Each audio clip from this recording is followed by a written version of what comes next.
Now, I got a story for you.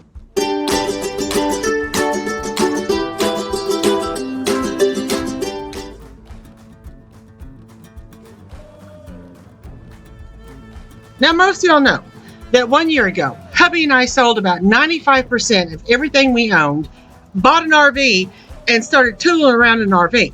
And 1 year into it, we both still love the RV life. Once you experience the whole minimalistic lifestyle, it's hard to go back to the traditional part of that, because when we think about buying a house and moving into it, what we see is a lot of unnecessary responsibility and chaos.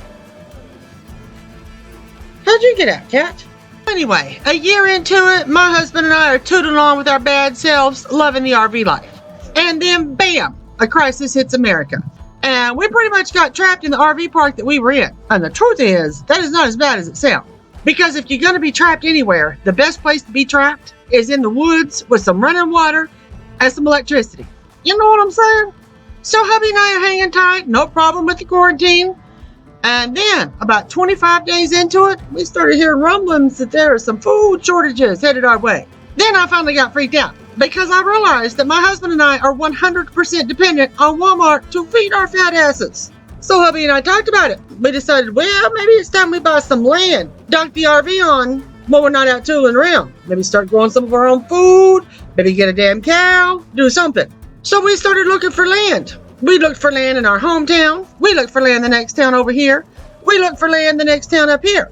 And as we were looking for land, we quickly discovered three things. The first thing we discovered is there is hardly any land for sale in our hometown area, period. The second thing we discovered, the little bit of land that is for sale in our hometown area, that's in our price range, comes with covenants and restrictions. So we couldn't just pull our RV on it and pull it off once in a while to go do our thing.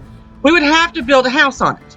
The third thing we discovered is that the land around here, the little bit of land around here that is for sale, that doesn't have covenants on it and restrictions, is large plots of land, like 100 acres for $500,000, way out of our price range.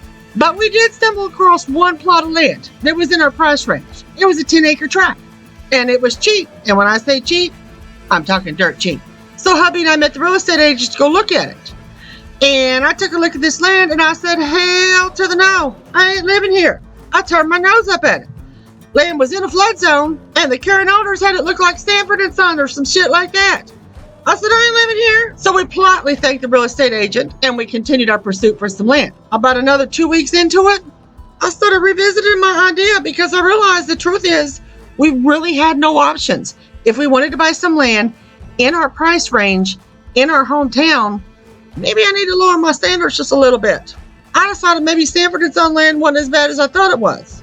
So we met the real estate agent for a second time and looked at the land. And my husband and I decided maybe it's not as bad as what we thought it was. It already has utilities on it, so we're not going to be spending $5,000 on a septic system. It already had water on it, so we wouldn't be spending $2,200 on a water meter. Maybe the only thing this land needed was a roll-off and a backhoe. So after much consideration, we made a lowball offer on the land. Can you believe the current owners took it? So we are the proud new owners of some Sanford and Son land in our hometown, 10-acre tract that we're going to be parking our RV on. So the next part of this video is me taking you through some of the cleanup process. Because folks, when I say it's some Sanford and Son shit, it's some Sanford and Son shit. I almost forgot to tell you our contingency plan. Because you see, if it does start to rain and it does look like it's going to flood, we'll go up to the RV, pull it out to the lake, and spend a few days out the lake. Problem solved.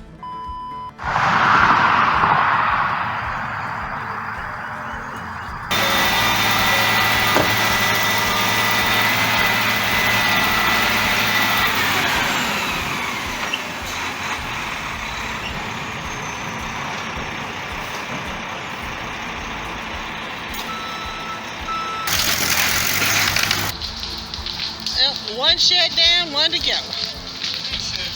2 sheds down. I stand corrected.